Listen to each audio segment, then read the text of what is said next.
few weeks ago, I was literally in the shadow of greatness. I was at the base of Mount Rushmore, and my phone rings, and it says Tim Christensen on it.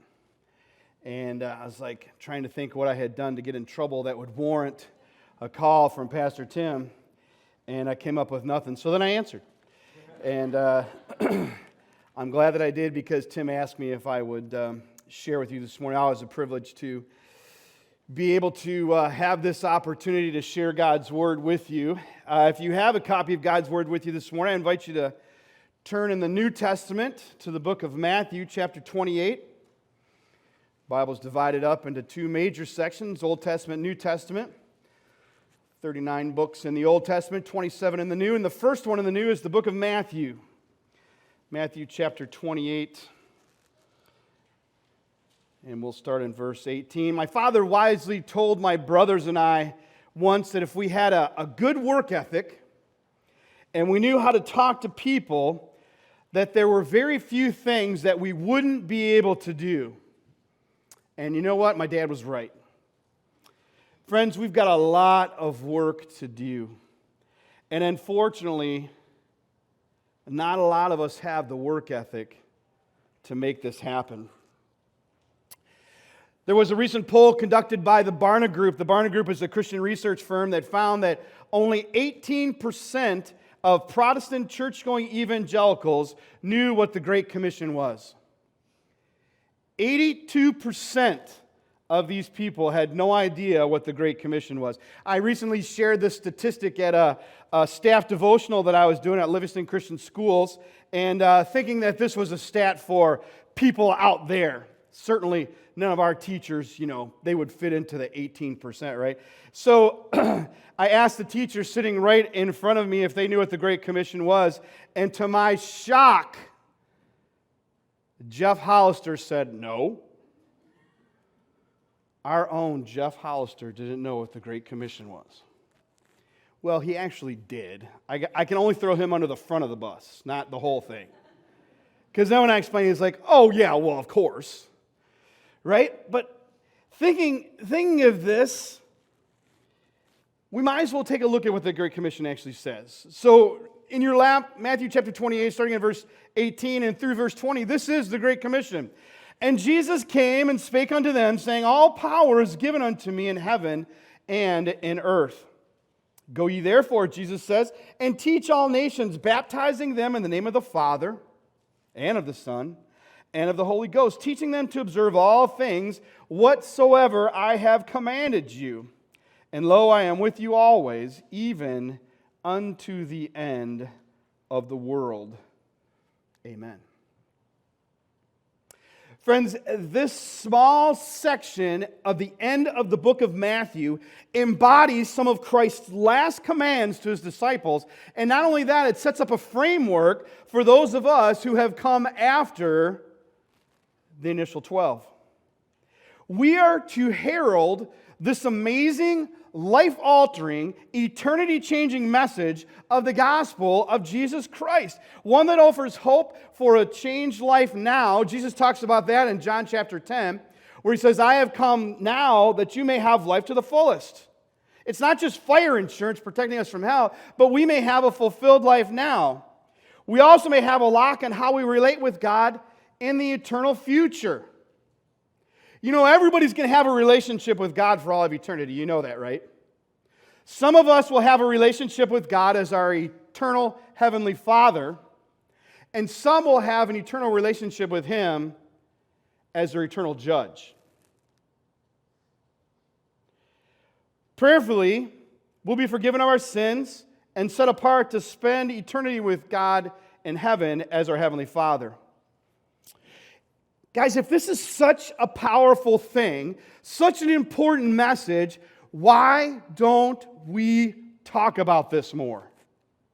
Why aren't we about having this characterize our lifestyle more?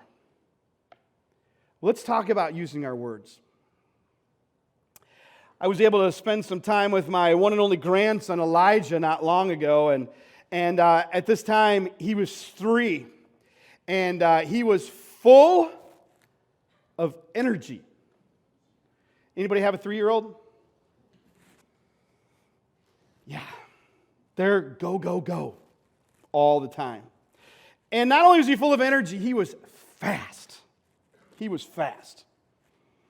So he was fast, and I'm not anymore.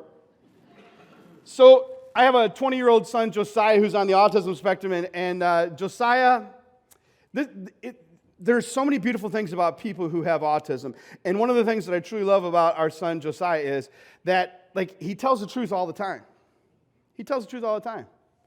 For instance, he'd be like, Dad, you're a little bit fat. But then he always swings it back around and makes you feel good. He goes, you're a little bit fat like Mr. Incredible. Hey, I'll take fat and Mr. Incredible in the same sentence, no problem. So a few weeks ago, we were walking somewhere, and my wife Trina happened to be out in front of me, and she's very focused, right? And I'm not. So she's way out in front. So Josiah's getting frustrated, and he's like, Mom, you can't walk so fast. Dad has short legs. Again, he's not lying. So I think the older that I get, the shorter I get, and the older Trina gets, the taller she gets, because now she has taken to bending down in family pictures. So she'll bend down so that we're the same height. And I'll be like, you don't have to do that. She's like, yes, I do. So it must bother her, but I am constantly grounded by my son Josiah because I'm a little fat like Mr. Incredible, and I have short legs. So in my fatness and in my slowness, Elijah, my grandson, saw a moment to strike. So as I was transferring his car seat from his parents' vehicle to our van, I said, now stay right here. Now, what 3-year-old wouldn't listen to that command, stay right here? All of them. All of them. So what does Elijah do? Right? So I can't, he's just out of my reach, right? And it's not like we're in this uninhabited parking lot. We're in a parking lot and there's cars going by. So as I tried to get him, I was thinking of two things. And I want you to appreciate the order of these two things, okay? So first and foremost, I was concerned that he wouldn't get hurt. That was my main concern. But I'm telling you, a close second, maybe even 1.5, was that I wouldn't get in trouble by his parents because he got out of my grasp.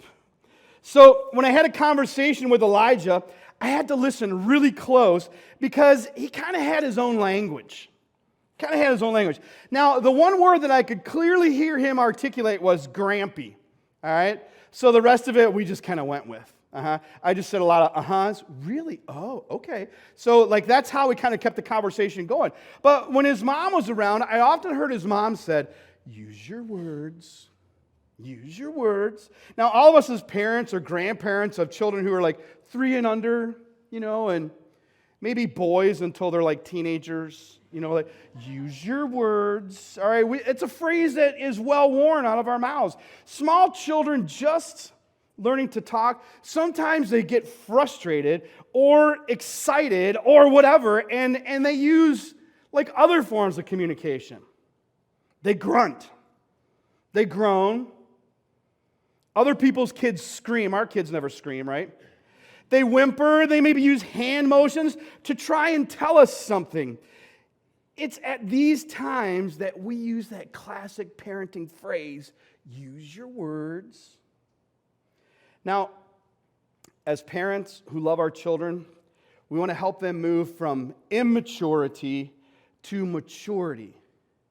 And part of that process is getting them to articulate what it is that they're feeling or maybe even thinking. Now, to truly grow, friends, kids must learn how to use their words in the communication process. Now, I want to offer to you a truth. Because what's true in parenting is also true in evangelism. Well, that's a $5 theological word that we use at church, isn't it? Evangelism. What is evangelism? Evangelism is our attempt to describe what happens when someone tells the gospel, which is the good news about Jesus Christ. Evangelism is when we share the gospel. So, another word that we hear thrown around a lot, but maybe we don't know exactly what that terminology means. So, here's what the gospel means. The gospel is a message about God's love. It's a message about man's sin. It's also a message that informs us that Christ paid the penalty for our sin. And then lastly, gives us an opportunity to accept that. God's love, man's sin, Christ paid the penalty, we must accept.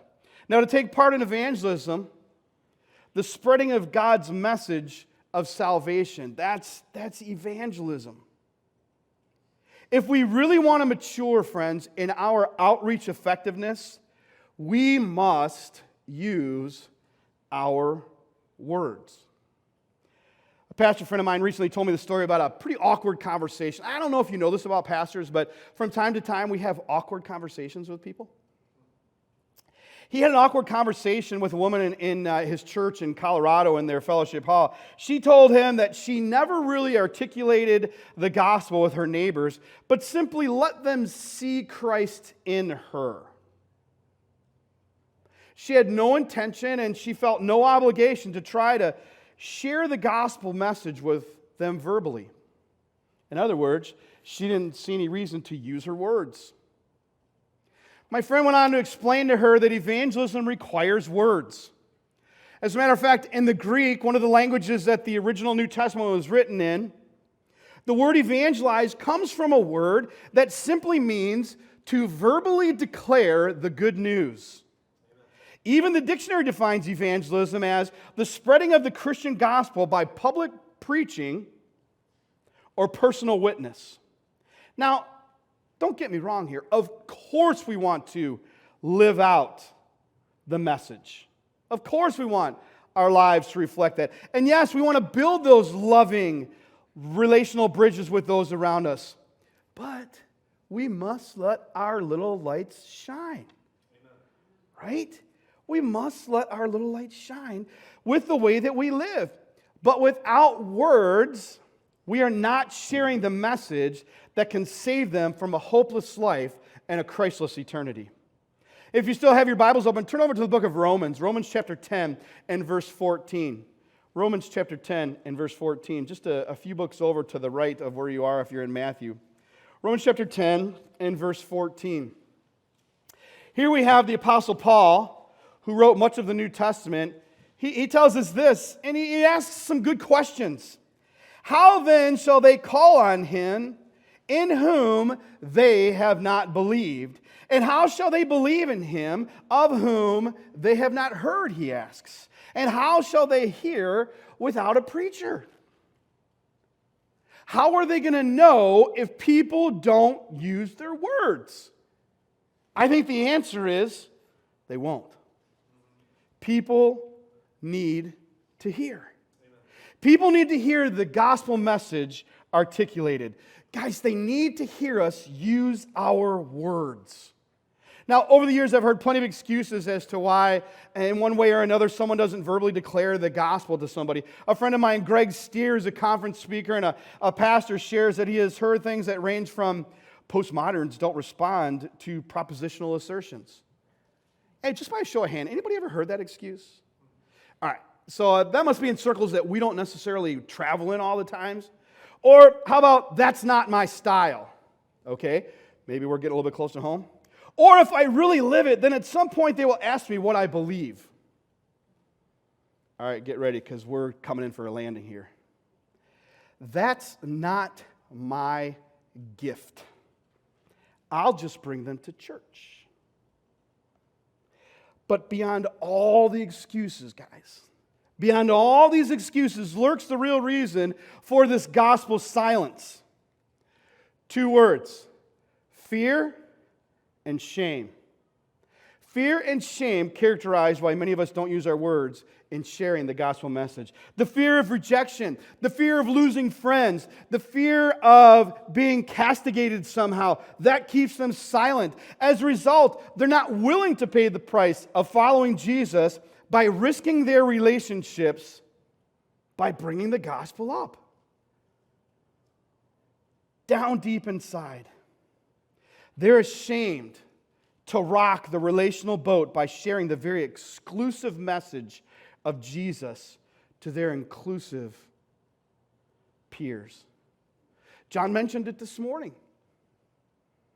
You could point to any religion, any worldwide religion, and they all have a message of salvation. But it's not the one true message, because their leaders are all dead.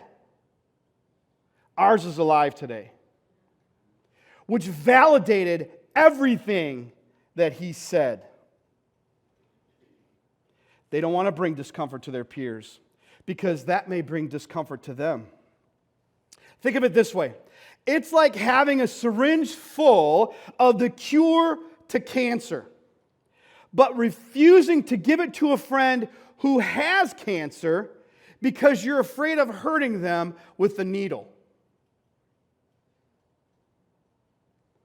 There are way too many of us Christians that hide behind evangelistic philosophies that fall short, incidentally, of the New Testament norm because we're afraid of the friction, we're afraid of the frustration, or we're afraid of the potential fallout of a gospel conversation.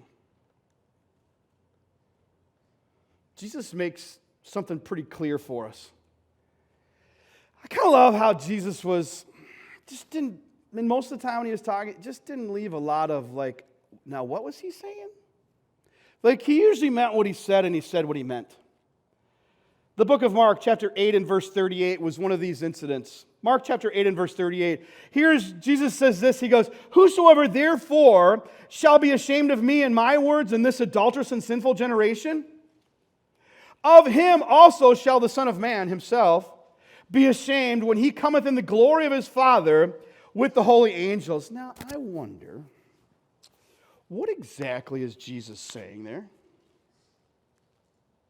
We know exactly what Jesus is saying there. It's so clear. Don't be ashamed of Jesus Christ. As if we need more clarification, Paul swings back around in Romans chapter 1 and verse 16, and he says this. He says, "For I am not ashamed of the gospel of Christ." And he doesn't leave it there. "For it is the power of God unto salvation," he says, "to everyone that believeth, to the Jew first, and then to the Greek." Friends, don't be ashamed of his words. Communicate these words. Communicate them with a humble heart and a listening ear. Ooh. You know what that's called, don't you? Effective communication. Talk, listen, talk, listen, talk, listen. Because if you don't listen after you talk, you know what that's called, right? A sermon. And people don't always like to be preached at. Thank you, by the way, for indulging me these few minutes here this morning. But have this effective conversation with them. Make it full. Have your life back up what your words are saying. Well, where should we be heading? Where should we be heading? So, if using your words to share the gospel message freaks you out just a little bit, don't worry. Don't worry. There's some resources, actually a lot of resources out there to equip you with some tools to help you do this. However, one of the first things that we probably should do is to have a little background on where this whole gospel thing comes and how the church is to be involved with this. This can be found in the book of Acts. It's here where the blueprint is given to the church on how to spread the gospel. I invite you to turn over, we're still in the New Testament, Acts chapter 1 and verse 8. Acts chapter 1 and verse 8. I mentioned earlier that Matthew chapter 28, verses 18 through 20, were some of Jesus' last instructions to his disciples. Acts chapter 1 and verse 8, it is the last instructions that Jesus gives to his disciples. Now, I'm not saying that Jesus had these 12 guys, some of whom weren't necessarily the sharpest knives in the drawer. I don't consider myself the sharpest knife in the drawer. All right?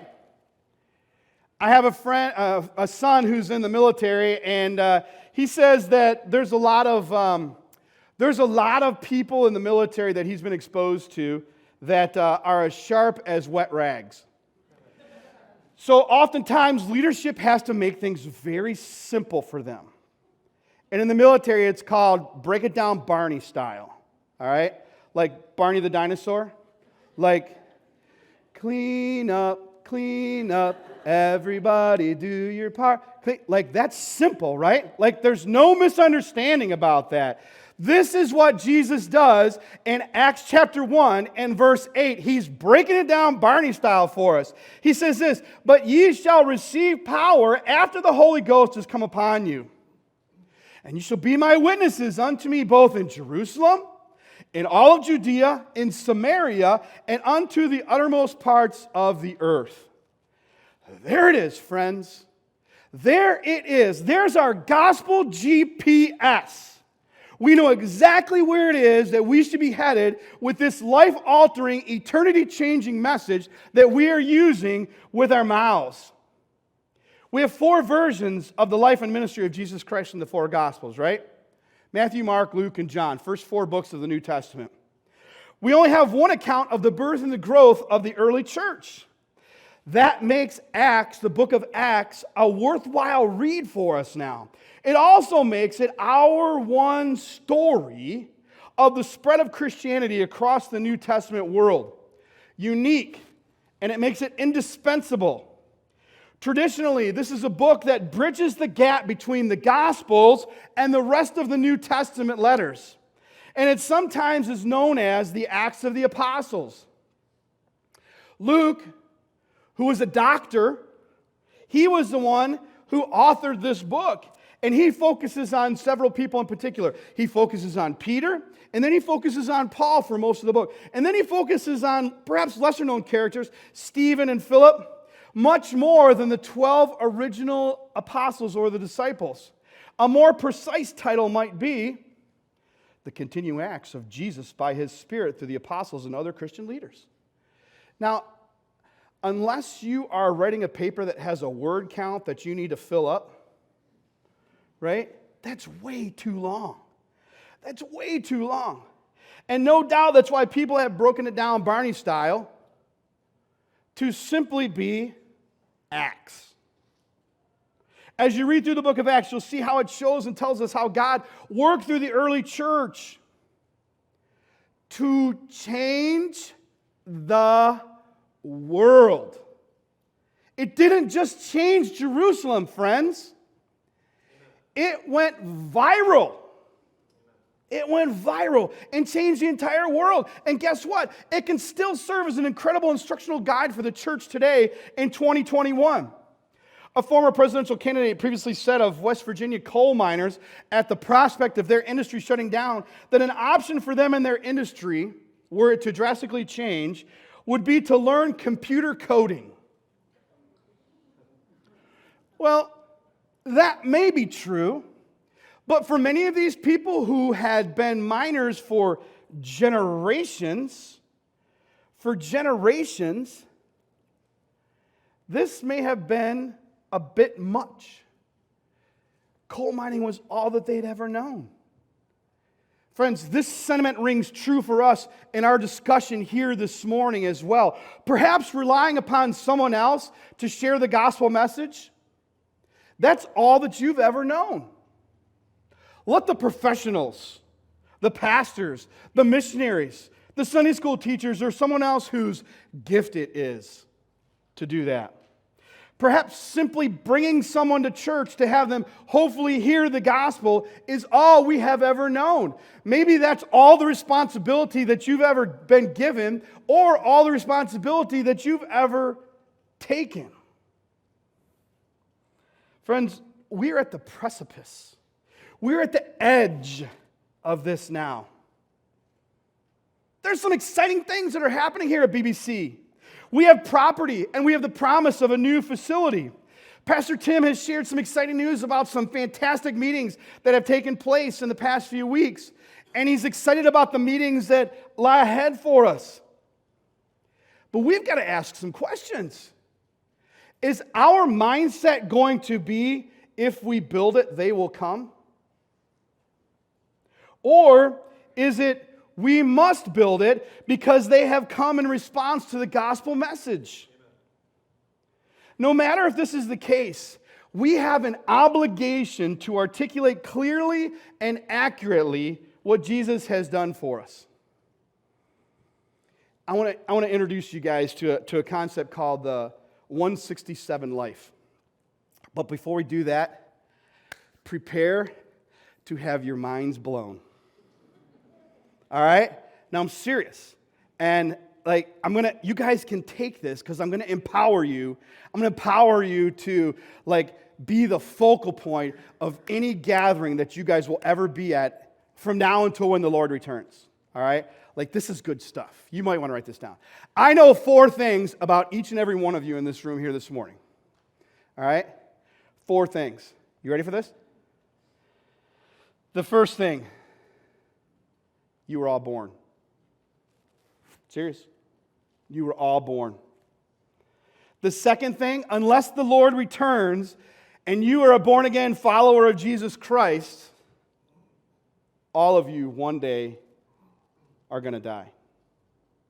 So I know that you were born. I know that you're going to die. Thirdly, you all crave relationships. That's how God made us. We're relational. You're all born. You're all going to die. You all crave relationships. And the last one, I know I can see mine's exploding all over the place here. The last one, each and every one of you has the same 168 hours in a week. We all have the same 168 hours in a week. Now, I shared on the last Wednesday night that I spoke, I saw it's actually at Mount Rushmore, an amazing t-shirt that said, "My cardio is that I'm running late." I wish that there were 188 hours in a week. I'm telling you though, even with those 20 hours, I would waste those and I'd still be running late. Right? But no matter how much we want there to be more time in a week, we are all given the same 168 hours in a week. I mean, that's impressive stuff, isn't it? That I knew all this stuff about you guys? Maybe not. Well, we know what happens in your life at least 1 hour a week because you're here with us. What about the other 167 hours? The other 167 hours, how did I come up with that? So 168 minus 1. So I have a brother who's 57, and he still says takeaway. He can't say minus, he still says takeaway. So 168, take away 1, is 167 hours. What are you doing with those 167 hours? What does your 167 life look like? Now, there are obvious things that need to be accomplished in that 167 time frame. You've got to sleep. You've got to sleep. I know that I'm probably the only person here who gets crabby when he doesn't get enough sleep. All right? I'm sure that I'm the only one. So you got to get sleep. So other life-sustaining activities that you need to do, you've got to get your McDonald's Coke. You have to get the McDonald's Coke. And it can't be a large, it's got to be a medium because the large, it waters it down too much. The medium is that's what Jesus would order, is a medium Coke. All right? And then, other essential stuff that's on par with that. Let me ask you this. Is sharing the gospel, the good news of Jesus Christ, is that part of your 167 life? Is advancing the entire cause of Christ part of that 167 life? I don't think that there's anybody here this morning who would argue with me and say that the word unprecedented has no doubt characterized 2021. Even here at Bible Baptist Church, we have lived this term out. In just over 5 years, this congregation has grown from 35 people to having their Christian witness challenged in the parking lot when Pastor John or I preach first hour, and it goes long, and people can't find a parking spot in the parking lot, and then, our kids maybe want to share the gospel with us because they see how we're reacting to people in the church parking lot.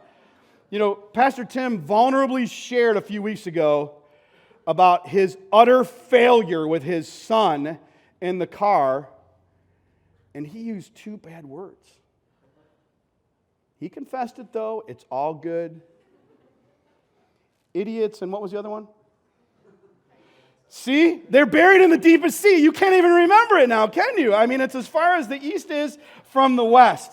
But, like, we have these things going on because this church has exploded numerically. And it's an incredible thing. It's an incredible thing. There's been incredible numerical growth just in this past year in particular. Let me ask you this, friends. Are you still only committing 1 hour a week to Jesus? What if you were to do a stretch goal? And we have to do these at work, right? You have to have like these career goals. What if you guys did a stretch goal? And you said, I'm going to increase my capacity with Jesus 100%. 100%. And I'm going to give out of my 168-hour week to Jesus, I'm going to give him 2 hours. That's a stretch goal, man. That's a 100% increase for you. I'm going to give 2 hours. And I'm going to give back by volunteering to teach Sunday school. I'm going to teach Sunday school every other week at Bible Baptist. Can I ask you a question? Why in the world don't we have a list a mile long filled with people who want to pour in to the next generation here at Bible Baptist Church? A study commissioned by Answers in Genesis. You may be familiar with Answers in Genesis. It's the parent organization of the Creation Museum and the Ark Encounter. They found that a contributing factor to why people were walking away from the faith after high school was their negative experiences in Sunday school. I have to believe that this may have to do with teachers not instructing with sincere conviction about what they were teaching. Perhaps they weren't conveying that what they were teaching were factual events versus fictional stories. Or maybe they didn't see the vital impact in their efforts and what they may have on the kids.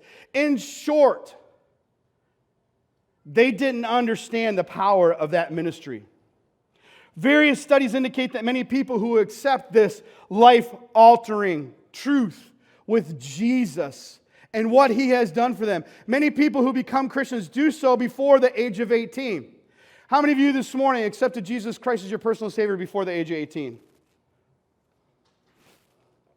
Does that mean that you can't accept Jesus Christ after the age of 18? How many people accepted Jesus Christ after the age of 18? God bless you too. We're going to have the same address. Right?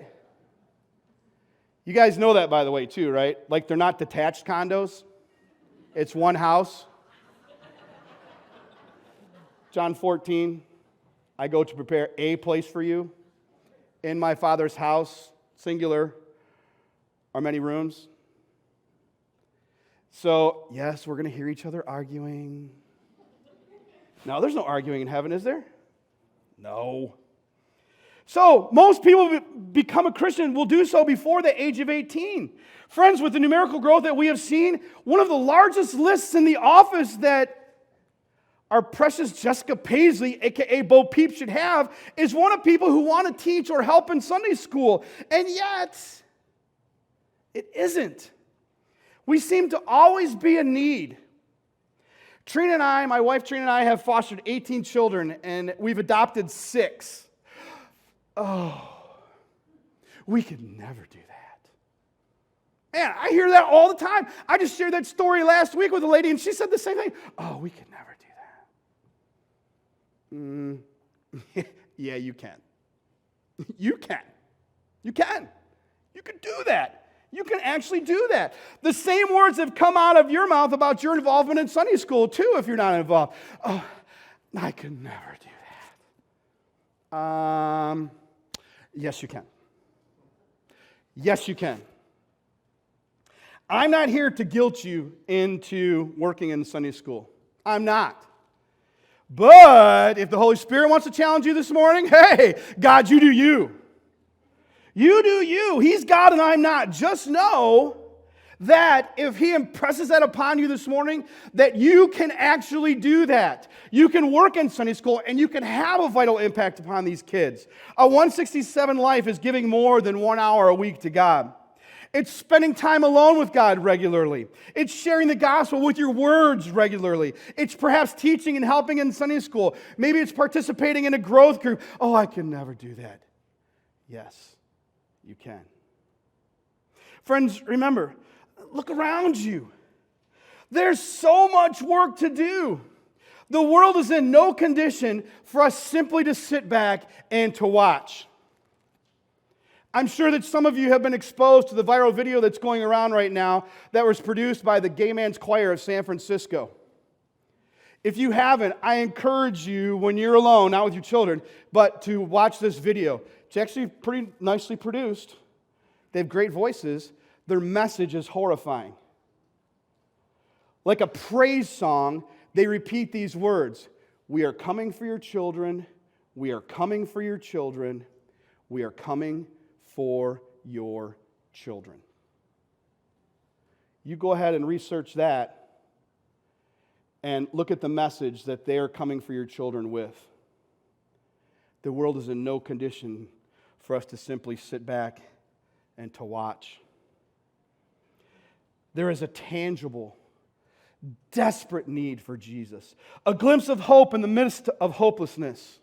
Friends, we can't waste any more time. We can't offer any more excuses. We are promised that the harvest is plentiful, but the workers are few. It's time for us to look beyond ourselves. It's time for us to get out of our comfort zones. We can't only live the result of the gospel. And trust me, friends, we need to be living the result of the gospel. If our lives are no different than those around us who are not followers of Jesus Christ, we have an issue. Our lives need to be different as a result of the gospel, but we must articulate the gospel. Our 167 life must include using our words to intentionally and fully share the gospel message. And you know what the full gospel message is, friends? The full gospel message is that God is a God of love, and He wants to save you. And if you do that, you will spend eternity with Him in heaven as your heavenly Father. But the gospel doesn't stop there, because if you don't make that decision, if you don't accept that forgiveness, you will spend eternity in an equally real place. And this is not hellfire and brimstone, but I'm telling you, it's truth and it's reality that we find in God's Word. You don't just simply cease to exist. You spend eternity in hell, separated from God. But His role is eternal judge. Because in order for Him to be a holy God, He has to be a just God.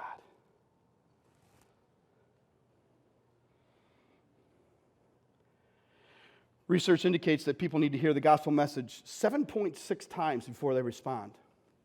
Now, a 0.6 time, I'm not sure what a 0.6 time is, but we're probably comfortable sharing the gospel a 0.6 time, because maybe you don't need to call them to repentance at that point. But obviously, God isn't bound by statistics, and anybody can miraculously have someone respond on their first hearing of the gospel. Friends, we must be the church, not just come to church. We must be plowing the fields in anticipation of the harvest, of someone praying to receive Jesus Christ as their Savior, by praying for those friends and those family members who we know don't know Jesus in a personal way. It's said that people only listen to 6 seconds of any given sermon. Here's the 6 seconds I want you guys to listen to. Evangelism is the one thing that we can do better here on earth than we can in heaven. Evangelism is the one thing that we can do better here on earth than we can in heaven. Bible Baptist Church, this is our mandate. This is our mission. It's bigger than the professionals. It's up to each one of us. Friends, use your words. Use the word. Let's pray. Father,